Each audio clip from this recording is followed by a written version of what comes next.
थुनलाइ आफादनि नाजानायाव आरो दुलाराय बर' फरायसा आफाद बर' माहारिनि गासैबो मदद आरो मोनसे जि हास्थायनाय दंमोन बर' मिडियामखौ थाखो 11 आरो 12 हायार सेकेन्डारि फार्स्ट इयार आरो सेकेन्ड इयाराव इन्ट्रडिउस खालामनांगौ।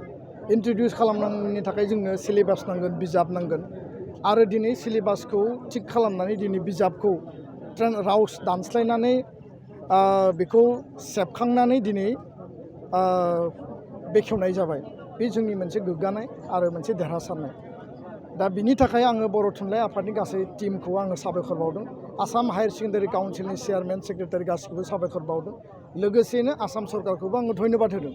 खिन्थु गुबै बाथ्राया जाहैबाय जे जोङो गोलाव समनिफ्राय आसामनि सोलोंथाइ मन्थ्रि, आसामनि सेकेन्डारि इडुकेसननि डाइरेक्टर बिथांमोनजों जों सावरायबाय थादों जे बबे स्कुलाव बर' मिडियामनि माने फार्स्ट इयारा आरम्भ जागोन बा सेकेन्ड इयारा माने आपग्रेड जागोन।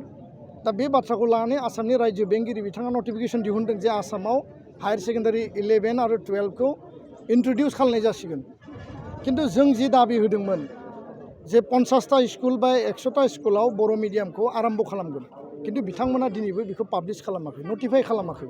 जायनि जाहोनाव जुन आरो जुलाइआव जेब्ला एडमिसन जाबाय, दर्पण पर्टेल एप जेला बेखौ अपेन खालामबाय, बेयाव बर' मिडियामनि अपसनानो गैया। गोबाङा बर' मिडियामाव फरायनो गोसो खिन्थु एप्लाइ खालामनो हायाखै। बेनि थाखाय जेब्ला जोङो आपत्ति खालामबाय अब्ला बिसोरो बर' मिडियामखौ बर'खौ सोनानै होबाय। खिन्थु दिनै आगष्टनि 2 तारिख क्लासआ अलरेडि आरम्भ जाबाय, बिजाबा ओंखारबाय, खिन्थु सोर गथ'फोरा बिजाबखौ लानानै फरायगोन, बबे हायार सेकेन्डारियाव फरायगोन, बबे हायार सेकेन्डारियाव बर'खौ आरम्भ खालामनाय जागोन। जायफोरा गोसो दङमोन बिसोरो कनक्रिट स्कुलनि नामखौ मोनैनि थाखाय जाय जेराव हायो बेयाव बिसोरो एडमिसन लाबाय।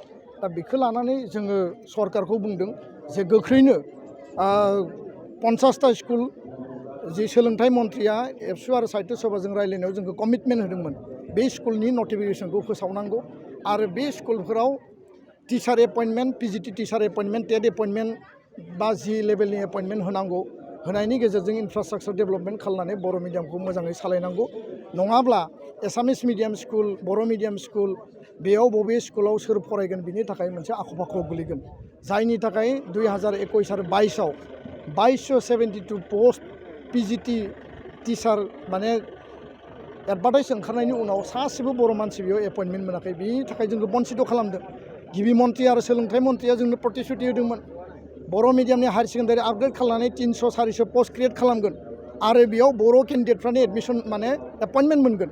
खिन्थु दिनैसिमबो बे प्रतिश्रुतिखौ मावाखै।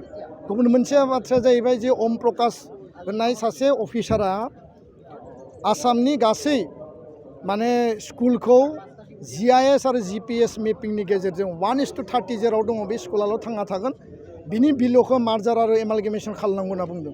एबसु आरो साहित्य सभा गिबि मन्थ्रिनि रायज्लायनायाव जि माइनुट्स दङमोन बे माइनुट्सआव क्लियार काट बे कमिटमेन्ट दङ जे बर' मिडियामनि स्कुला जिहेतु संख्या खमायबाय आरो बर' मिडियामनि स्कुलनि संख्या जिहेतु खम जालांनायनि जाहोनाव स्टुडेन्टफोरनि फरायनांगौनि जि स्कपआ माने जेंना नुजादों आरो डिसटेन्सआ बारायदों। बेखायनो जों बुंदोंमोन जे बर' मिडियाम स्कुलखौ मार्जार आरो एमालगेमेसननिफ्राय 2 बोसोर रेहाय होनांगौ। खिन्थु दिनै बिथांमोना गावसोरनि प्रतिश्रुतिखौ बावगारनानै सोरबा गोदान अफिसार फैगोन, अफिसारा माने गोदान मोनसे सिन्था खालामगोन, अर्डार हरगोन, अफिसारनि मथे स्कुल सोलिगोन नामा, अफिसारनि मथे माने इडुकेसना सोलिगोन नामा?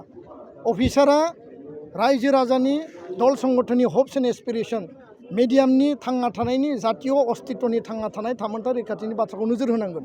बे बिथांमोननि पुतला नङा जे जेरै गोसो ओरैनो खालामफैगोन, जेरै गोसो ओरैनो अर्डार होफैगोन। बे बाथ्राखौ जों मालाबाबो हजम खालामनो हायाखै। बेखायनो बे बाथ्राखौ उथाया लानांगौ। सरकारनि माखासे नितिया जोंनि फेभाराव जायो, बिनि थाखाय जों वेलकाम खालामगोन। माखासे नितिया जोंनि एन्टि जायो, माखासे पलिसिया एन्टि, बेखौ जों मालाबाबो वेलकाम खालामा। आरो जायनि थाखाय NEP आ बुंदों, नेशनेल इडुकेसन पलिसिया बुंदों जे मादार टांनि सायाव इम्परटेन्स होनांगौ। मादार टांआव बांसिन जोङो फोरोंनायनि गुन गोनां सोलोंथाइ लानायनि बेबस्था खालामनांगौ। खिन्थु दिनै जों नुबाय माने CBSE आ बुंदों रिजनेल लेंगुवेज मादार टां, माने हायार इडुकेसनाव कलेज इउनिभार्सिटिनि बेलायाव बुंदों रिजनेल लेंगुवेज मादार टां, आरो इन्जिनियारिं आरो मेडिकेलखौ मादार टांजों फोरोंनो थाखाय बुंदों।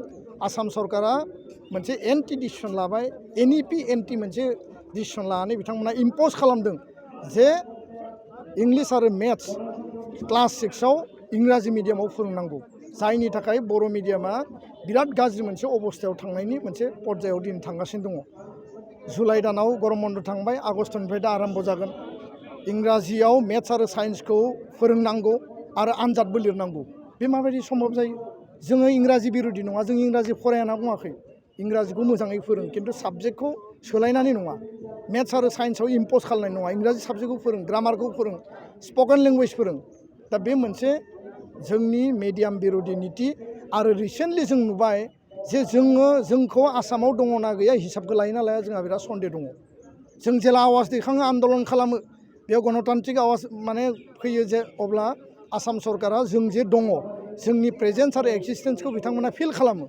खिन्थु जेला माने बिथांमोना डिसिसन लायो बिथांमोना जोंखौ गैयि बायदि माने डिसक्रिमिनेट आरो नेग्लेक्ट खालामनायखौ जों नुयो मडेल स्कुल